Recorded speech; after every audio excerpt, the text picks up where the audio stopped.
Hoy el título de la enseñanza está en sus pantallas: Dios y los rompehuesos. ¿De qué trata esta ley? Pues para empezar a entender el título,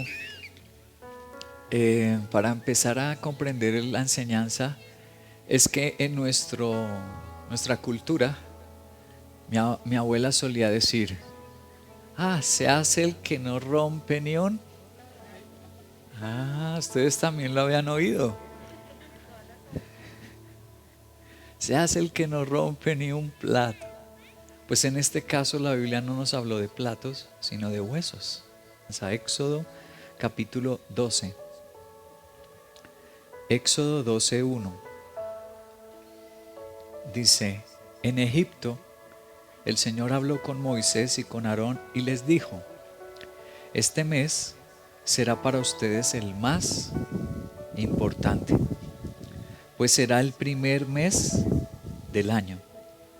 Hablen con toda la comunidad de Israel y díganles que el día 10º de este mes todos ustedes tomarán un cordero por familia, uno por cada casa. A esta celebración que tenían y la siguen haciendo, esto lo transmiten hasta en televisión ahora, se hace entre marzo y abril. Sigue siendo el primer año para ellos, el primer mes para ellos en Israel. Esto es entre marzo y abril. Y la fiesta se llama en hebreo Pesach, en español Pascua. Lo que significa la palabra Pesach es saltar o salir, porque ellos iban a salir y a saltar de una vida de esclavitud a una vida de libertad, de una vida de opresión, de miseria, de limitaciones. Iban a salir a una vida de provisión. Entonces Dios dijo: por eso se le va a llamar a esa fiesta Pesach o Pascua. ¿Cuántos creen que Dios es un Dios que todavía nos saca de las angustias? ¿Sí crees eso? Así haya sido terrible como una potencia mundial oprimiéndolos como era Egipto. Pero Dios tiene una Pascua dispuesta para nosotros. Y en esa Pascua lo que usaban era este animalito, comer un animalito. ¿Qué animalito? Cordero. Y entonces uno se pregunta, entre toda la naturaleza que Dios creó, ¿por qué un cordero? ¿Por qué no eligieron algo que es rico para mí, pato a la naranja? ¿O no escogieron lo que les gusta a los españoles, franceses? Les encanta el faisán. No podían ser ninguno de esos animalitos. Tenía que ser un ¿qué? ¿Por qué un cordero? Voy a empezar la enseñanza con algo de historia, de la historia de Egipto. Muéstrame el video, hijo. Viejo Egipto se le consideró al toro como un animal altamente sagrado, en lugares como el Heraldo, Ta, Ka, Osiris y por último en Socar. Debido a esto se le consideró como uno de los integrantes de los dioses de Egipto que estaban potencialmente ligados con la muerte. Vieron que en Egipto adoraban a un dios y lo representaban con ¿qué animal? El toro. Se llamaba el dios Apis. Y se encomendaban a él para la vida más allá, después de la muerte, la inmortalidad. El toro. Pero no era el único dios. Otro animal también. Miren las pantallas, ese otro animal que representaron como dios. ¿Qué animal ven ahí representado? Ese es un hipopótamo. Le llamaban la dios Taweret. La dios Taweret. Se encomendaban a ese dios para que les fuera bien en el trabajo. El anterior era para la muerte, Apis el toro, y Taweret, el hipopótamo, era para que le fuera bien en el trabajo. Ahora ustedes recuerden cuántos años estuvieron los israelitas en Egipto. ¿Alguien recuerda? Muy bien, aquí en el Éxodo capítulo 12 dice 430 años exactamente duraron. 430 años. Imagínense cómo los hijos de los israelitas ¿qué ideas se levantaban acerca de Dios? ¿Con qué idea? De un toro, de un hipopótamo, el elefante también llegaron a adorar allá, el cocodrilo. Y Dios viene ahora, después de 430 años de ellos haber visto animales poderosos, ellos les dice, mi Pascua, mi liberación para ustedes va a ser con ni siquiera un ovejo grande ya, grandote, sino dice con la cría del ovejo, cordero. ¿Qué? Con el cordero. Entonces Dios estaba haciendo una confrontación con los dioses de Egipto. En el versículo 3 de Éxodo 12 dice, tomarán un cordero por familia y uno por cada casa. ¿Sí dice eso? 46. El versículo 46 dice, la Pascua deberá comerse en casa. De allí no se sacará ni un solo pedazo de carne. Tampoco se le quebrará ningún hueso al animal sacrificado. Ahí está el título de nuestra enseñanza, Dios y los rompehuesos. Entonces yo me hice unas preguntas. La primera fue, ¿por qué Dios no usa un búfalo o un oso para competir con esos dioses? ¿Por qué Dios no usa un búfalo o un oso? Segunda pregunta, ¿Dios no demostraría su poder salvífico con algo grande?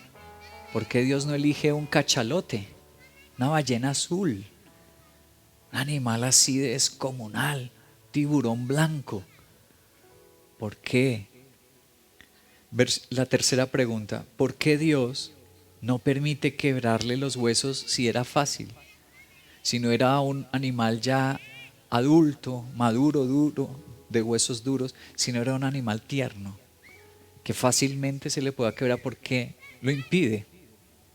Cuarta, existirían personas que romperían los huesos por practicidad. ¿Será que sí en Israel alguien decía, eso que los pastores dicen allá, eso que la iglesia y que la Biblia, las hay hoy en la iglesia? Última pregunta, ¿tú elegirás obedecer a Dios, su palabra, o usarías tu razón, tu experiencia, o seguirías tu corazón? Esa es la última pregunta. ¿Será que hoy la iglesia nosotros seguimos al pie de la letra lo que Dios dice? ¿O nosotros decimos, no, a mí me gusta más de otra forma? ¿Por qué tiene que ser como el pastor? A mí la Semana Santa me gusta espaciar. Por ejemplo, ¿no? Nosotros venimos del mundo así, acostumbrados a hacer lo que queremos, lo que nos dicta el corazón. Y ahora al llegar a la iglesia queremos Pesach, salida y milagro de Dios. ¿Cuántos lo desean? Pero ¿estaremos dispuestos a no quebrar ni un hueso? Esa tentación que tenemos de algún día fallar, desobedecer en algo. Isaías en su capítulo 61, voy a empezar a explicar por qué el cordero. Isaías capítulo 61 verso 1 dice, hablen con toda, el Espíritu del Señor Omnipotente está sobre. ¿A qué mí se refería el profeta? ¿De quién estaba hablando? De Jesús.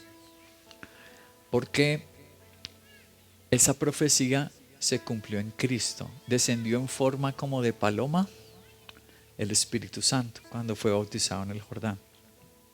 Dice, el Espíritu del Señor está sobre mí, por cuanto me ha ungido para anunciar las buenas nuevas a los ricos. ¿Qué? ¿De verdad dice eso? Me ha enviado a sanar los corazones alegres. Yo estoy leyendo entonces mal.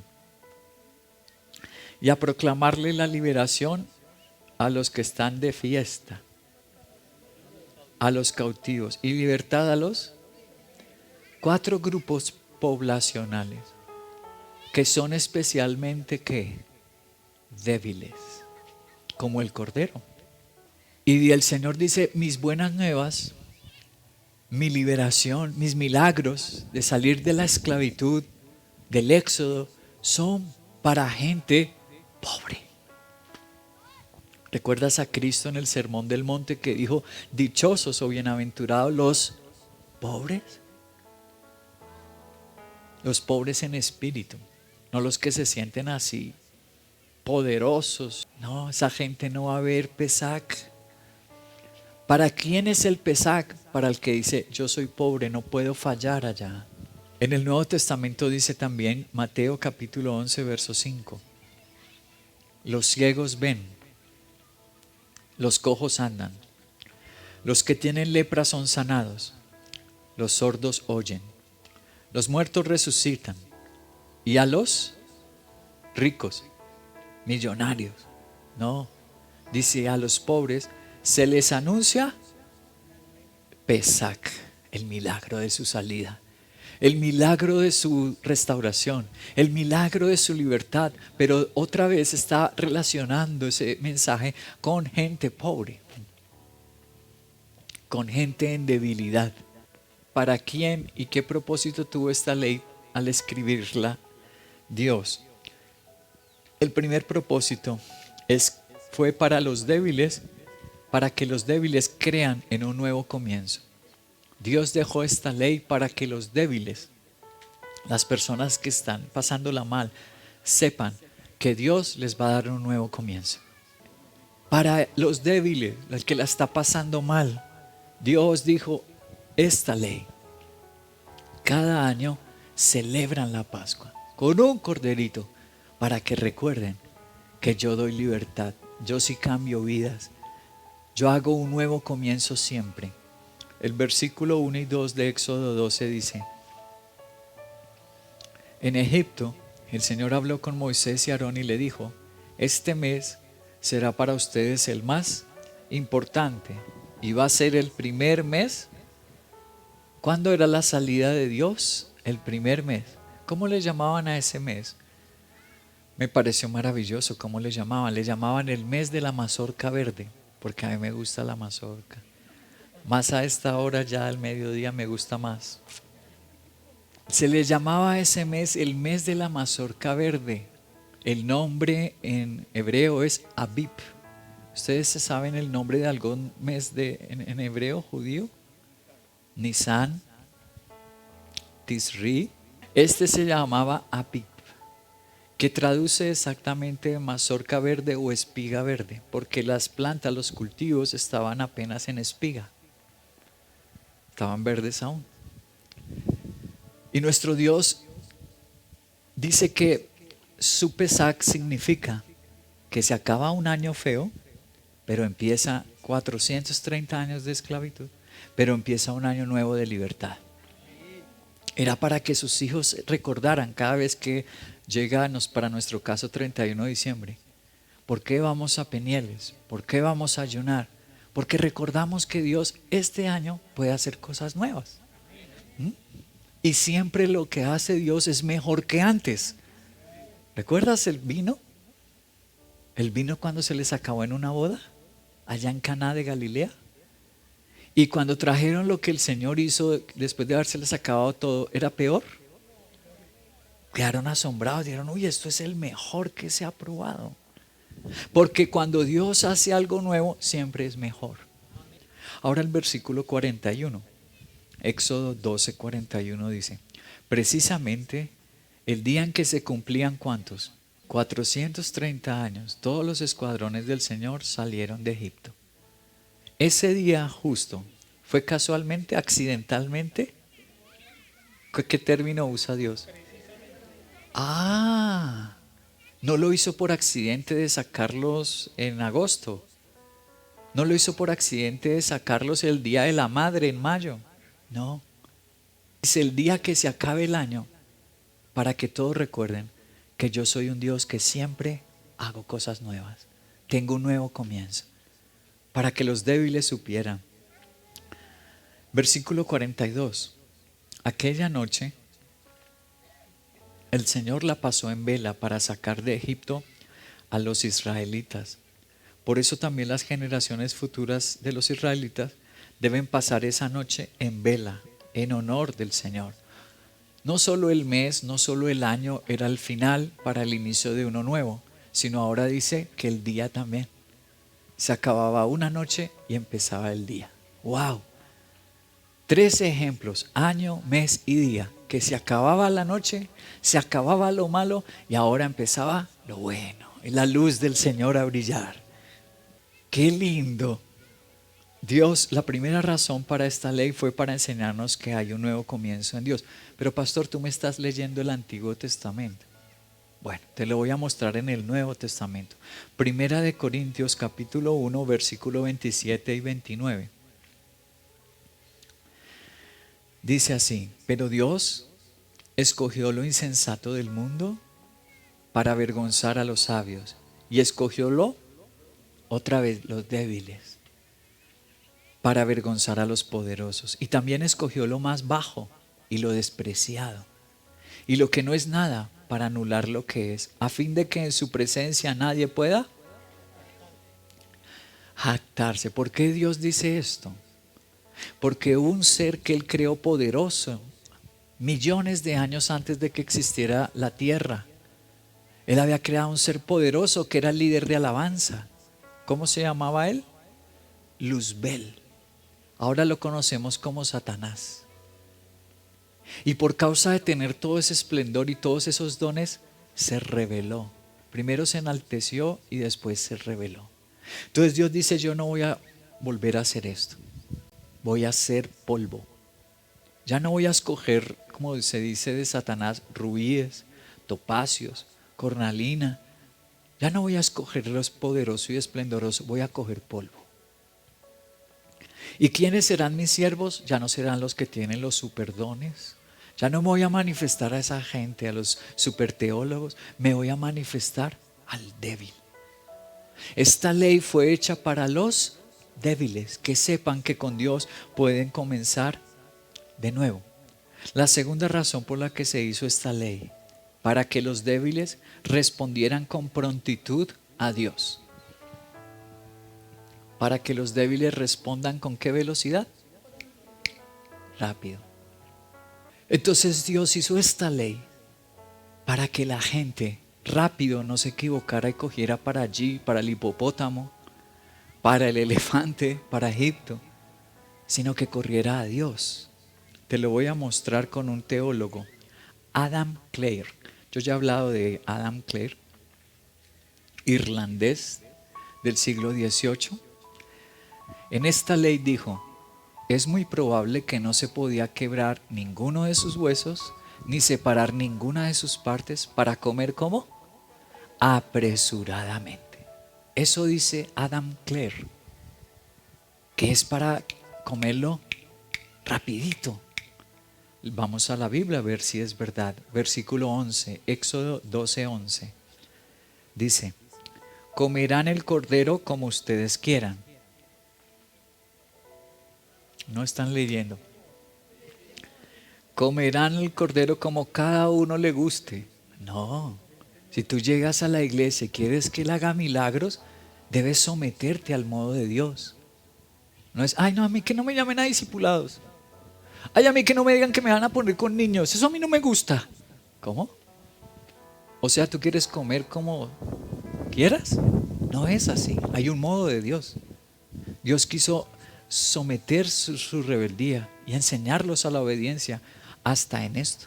¿Cómo comer el cordero? Dice: con el manto ceñido a la cintura, la ropa bien puesta, con los sandalias puestas, con la vara en la mano y deprisa. ¿Por qué? Ahí da la respuesta. Porque se trata de cuando tú llegas a la iglesia, Dios quiere hacer milagros. Este no es un restaurante, este no es un show, este no es un zoológico para que cada uno al ritmo que quiera. ¿Cómo? ¿Tú quieres ver la obra de Dios? Él dice: como se trata de mi obra para sacarte a ti de la esclavitud, para liberarte y ayudarte a ti, entonces lo haces de este modo, con seriedad, con respeto. No, ahí Dios dijo: es de este modo, rapidito. ¿Por qué debo responder rapidito a la obra de Dios? Porque Dios quiere hacer un milagro, una salida. Pastor, ¿me estás leyendo el Antiguo Testamento? Bueno, voy otra vez al Nuevo. Hebreos capítulo 3. Hebreos capítulo 3, verso 15 y 19. Dice, como se acaba de decir, si ustedes oyen hoy su voz, no endurezcan el corazón como sucedió en la rebelión. Y el 19, como podemos ver, no pudieron entrar por causa de su incredulidad. En el Nuevo Testamento dice lo mismo, que si tú oyes la voz de Dios, tiene que ser como ya, rápido. No endurezcas tu corazón y yo como que sí voy, como que no me comprometo, como que sí. Y así quiere ver a Dios. Así quiere ver sus milagros. Sin tomarlo en serio, sin respetarlo, sin honrarlo. Y quiere ver a Dios ayudando. ¿Cómo así? Voy a contarles un testimonio de este principio de no ir rápido al Señor. No hacer rápido las cosas de Dios, no comprometerme así con prontitud. Un testimonio, vean el video en las pantallas, por favor. Se para, pero otro motociclista que venía lo atropella. Para algo malo. Se accidentó primero con la moto y luego otra lo remata. Parece que no se salva y no se salva ese día. Estaba destinado ese día, pareciera, para que le pasara algo. ¿Por qué les muestro el video? Por el testimonio de un teólogo canadiense. Ahí pueden ver una fotografía de él. Leslie McGrant es su nombre. Ya falleció en el año 2011, falleció Leslie McGrant. Solo escribió estudios bíblicos. Ahí está uno de sus libros, el estudio de Isaías y Jeremías y Lamentaciones. Solo hizo por un excelente teólogo. Hubo un hombre que hizo su biografía, la biografía de él, mientras él estaba vivo. Leslie Grant, este teólogo, fue el menor de los hijos y fue extremadamente tímido. Su biografía dice que este hombre no le salía una palabra en público cuando era niño. Pero a los 17 años de edad, era una predicación de su papá, que su padre era pastor. A los 17 años, él pasó al frente y entregó su vida a Jesús en un culto. Y ese día Dios lo llamó y él le pidió al biógrafo, escribe esto de mí. ¿Qué? Que cuando Dios lo salvó y lo llamó, él no abrazó el sueño de Dios como su meta y su gusto, sino que él quería ser golfista profesional. Ahí no había que hablar con la gente, solo darle esa pelota con el palo. Entonces él quería ser golfista profesional. Pero él le dijo al biógrafo, escribe que yo me demoré para el llamado de Dios. ¿Qué le pasó a él? Iba con su familia por una autopista principal de Canadá, cruzando un puente, se estrellaron con una tractomula. El impacto fue tan fuerte que él salió como un proyectil por el vidrio, rompió el vidrio y quedó tendido en la carretera. Y en la carretera pasó otro carro por encima de él. Como ese video que acabamos de ver. Entonces le dijo, escribe eso a la gente, porque yo no fui dócil a Dios rápido. Después de esa experiencia dijo, ya no jugaré más golf, ahora serviré al que me salvó la vida. Hay cosas que a nosotros nos pasan que Dios quería que no nos pasaran. Y nos advirtió y nos llama rápido. Ven, ¿por qué? Porque Dios sabe la prueba que viene para ti y Él te quiere proteger. Viene una prueba para ti y Él te quiere guardar. Dios te quiere proteger, por eso nos llama, porque ahí en su servicio estaremos protegidos, nos guardará. El tercer principio por el que esta ley se escribió, para que los débiles nunca rompan la unidad. Nunca rompan la unidad. ¿A qué unidad me refiero? Voy a ir a otro teólogo, John Hill. Siglo XVII y XVIII vivió John Hill, inglés. ¿Qué dijo él sobre esa ley? Él escribió así: No se podían partir los huesos para comer una parte en una casa y otra parte en la otra. Así como fue establecida la iglesia en casas, pero con discípulos que no se individualizaban o dividían, sino unidos a la iglesia. Qué explicación tan preciosa la que nos da John Hill. En la Biblia, en el versículo 46 de Éxodo 12 dice, no pueden sacar ni un solo pedazo. Lo comen en la casa, pero no pueden, ay, pero es que nos sobró para el vecino. Dios dijo, no, lo tienen que quemar si sobró algo. ¿Por qué? John Hill dice, porque la iglesia iba a empezar en casas, y así fue. La última cena, ¿dónde fue? ¿En el templo? ¿En un coliseo? ¿Dónde fue la última cena? En una casa. ¿Dónde fue el primer milagro que Jesús hizo? En una casa, una fiesta de boda, un hogar. La iglesia tenía que empezar en casas, pero no podían dividirse y decir, no, pues ya cada uno es el pastor de sí mismo. No, unidos a la iglesia. El Nuevo Testamento, ¿qué dice? Les voy a mostrar cómo lo dice el Nuevo Testamento. Primera de Corintios capítulo 12, verso 21. Dice Primera de Corintios capítulo 12, verso 21. El ojo no puede decirle a la mano, no te necesito. Ni puede la cabeza decirle a los pies, no los necesito. Ahora bien, verso 27. Ahora bien, ustedes son el cuerpo de Cristo y cada uno es miembro de ese cuerpo. Les pregunto, Dios no quiera si a alguno nos quitaran un ojo, ¿el cuerpo muere? Pero el ojo, la Biblia dice eso. Tú no puedes decir, no, ya no necesito la iglesia. ¿Qué? Porque ustedes son miembros del cuerpo de Cristo. La iglesia es el cuerpo. Y cuando un miembro se aparta, miembro que se muere. Porque Dios dijo que el alimento vendría de la iglesia. La nutrición vendría de la iglesia. La circulación vendría de la iglesia. Dios hace sus preciosos milagros en la iglesia. Entonces dijo eso. Por eso el cordero, dicen los teólogos, no se podía dividir.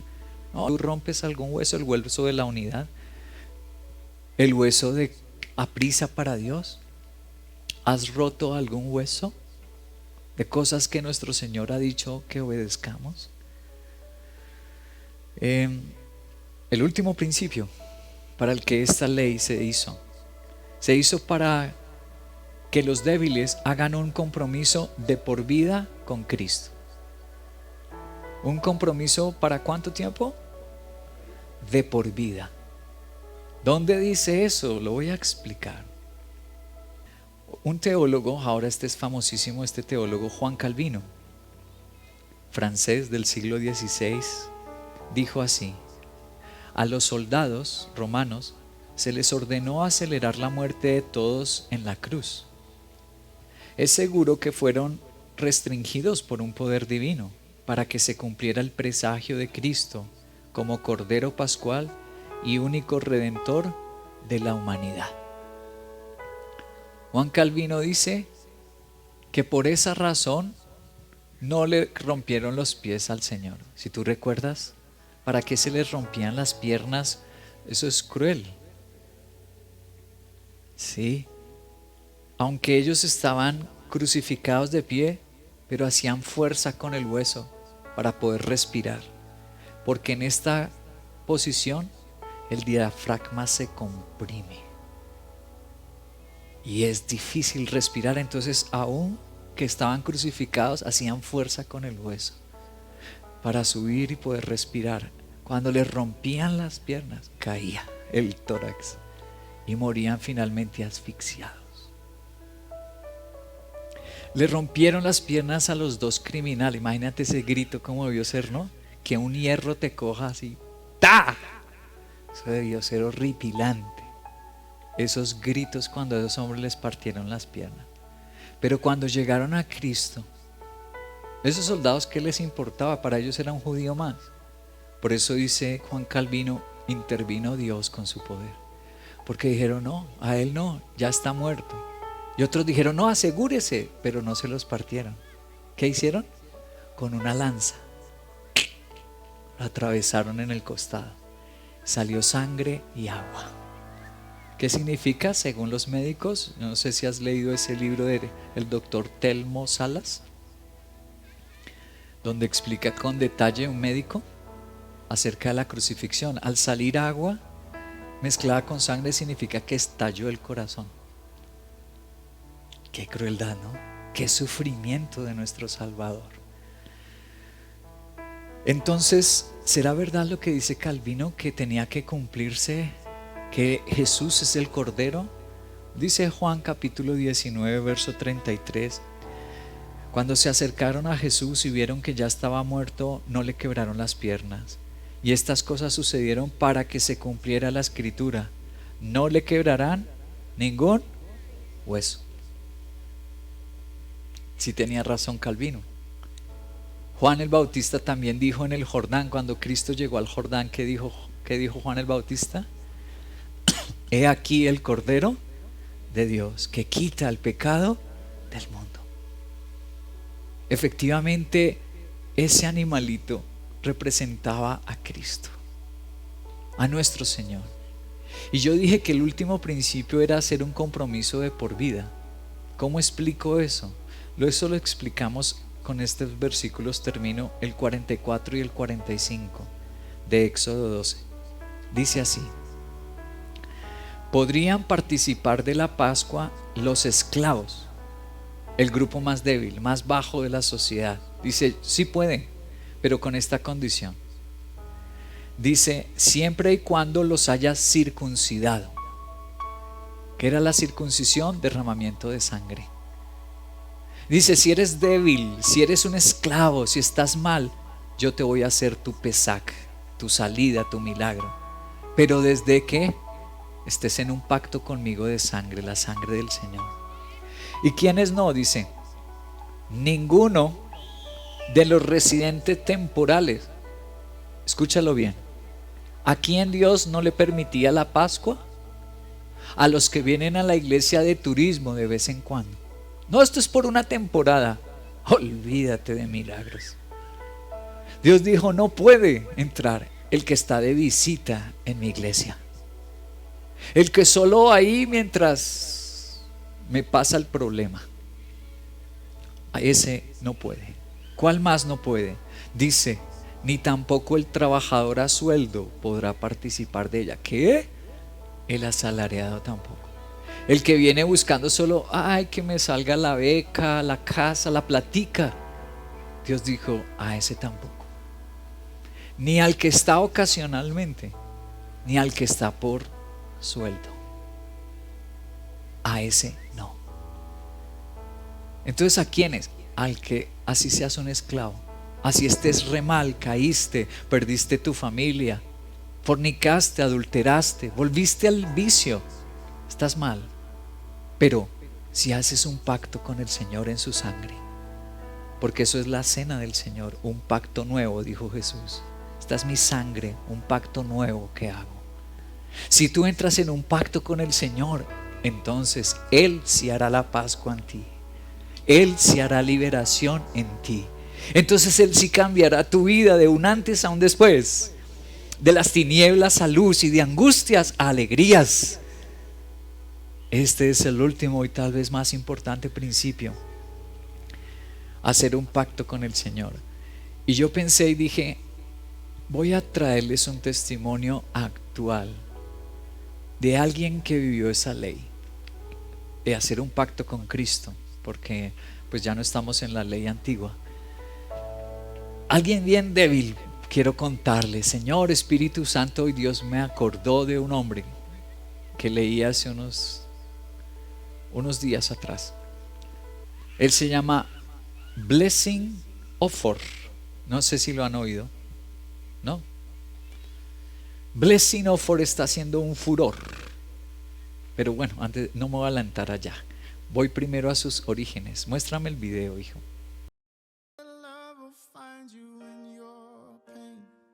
Él es Blessing Offor. Su historia es increíble.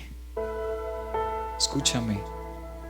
Nació en una casa con pobreza, pero además un país en pobreza, Nigeria.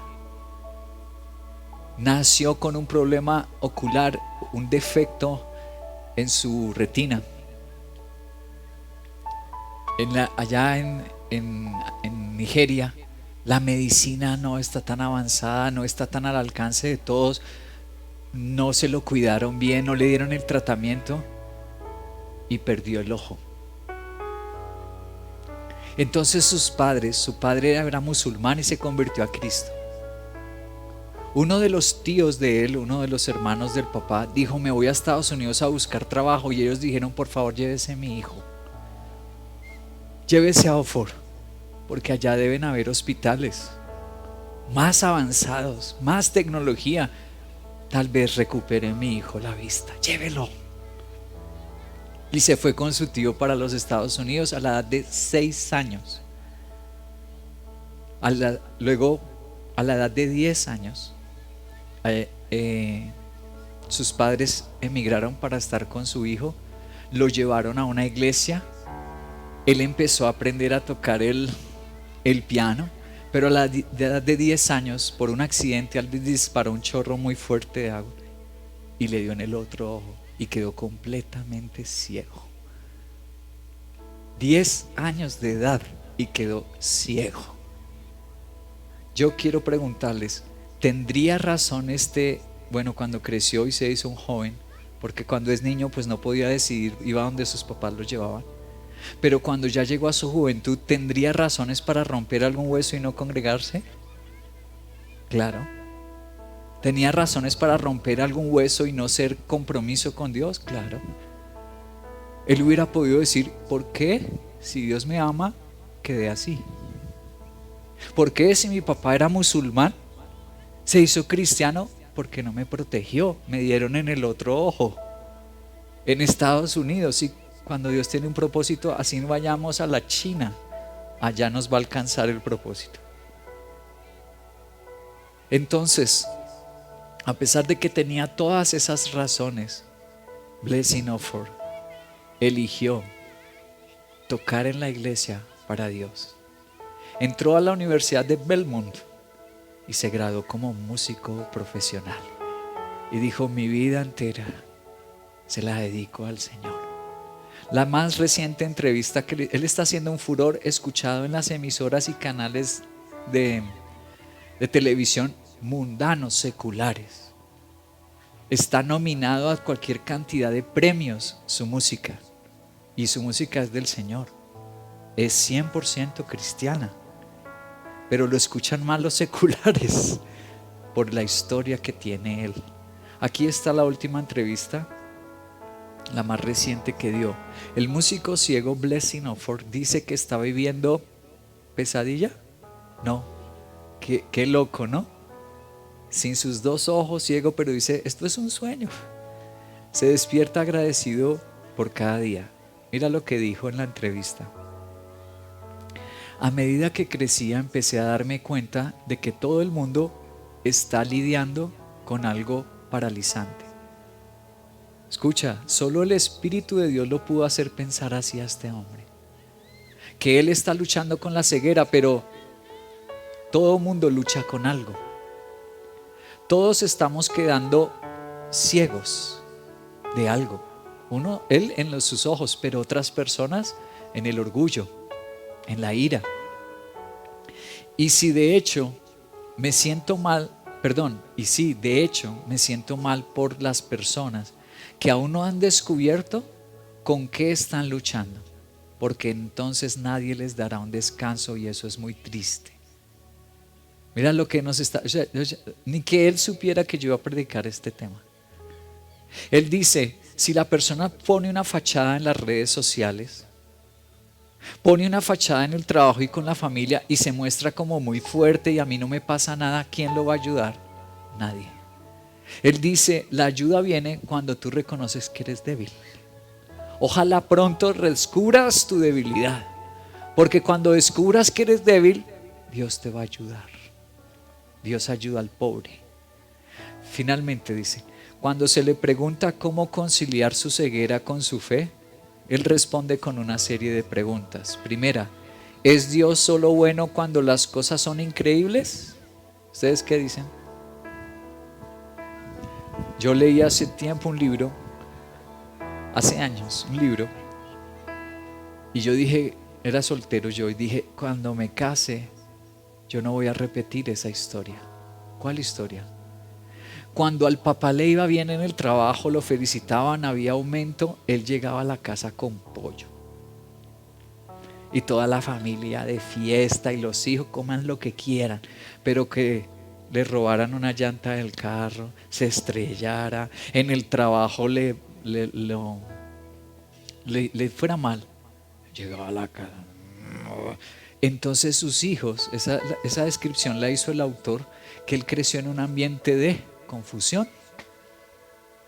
Un día el papá amoroso y al otro día no sabía qué esperar, si era el Hall, el monstruo, o era el bueno, que él creció en ese ambiente. Y yo dije, si un día yo voy a tener hijos, jamás me portaré así. El día que me vaya mal, me van a ver igual, ecuánime, en mi lugar, en fe y en esperanza. Mi familia, ellos no me han visto a mí así. Gracias a Dios por esa comunión con Dios así. Segunda pregunta: ¿por qué deberíamos esperar que nunca nos pase nada malo por ser cristianos? Los cristianos también nos pueden pasar cosas malas, pero para la gloria de Dios veremos un milagro.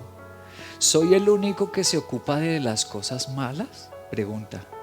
Así que esa es la hoja de ruta, por así decirlo, para entender por qué está bien cuando suceden cosas malas. Qué preciosa enseñanza, qué testimonio tan maravilloso justo para el tema de hoy. Un débil, y que dice, cuando tú reconozcas tu debilidad, Dios va a actuar. Pero mientras pelees, mientras culpes a otros, no vas a ver un milagro. Ahora está, dice, viviendo mi sueño. El resto de la entrevista es muy conmovedora. Dice, si Dios me ofreciera la vista, le diría que no, que gracias, pero así lo aprendí a amar mejor. A lo mejor si viera, dice él, me iría por otras cosas, pero como no veo, me obliga a verlo solo a él. Y toda la entrevista es increíble. Un débil que se une a Dios y Dios le hizo su liberación, y de niño pobre de Nigeria ahora es la estrella, bendecido, reconocido en los Estados Unidos, la potencia mundial.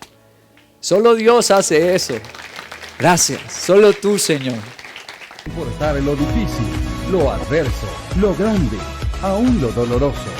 Con Dios todo puede cambiar. Misión Veracruz. Porque con Dios todo puede cambiar.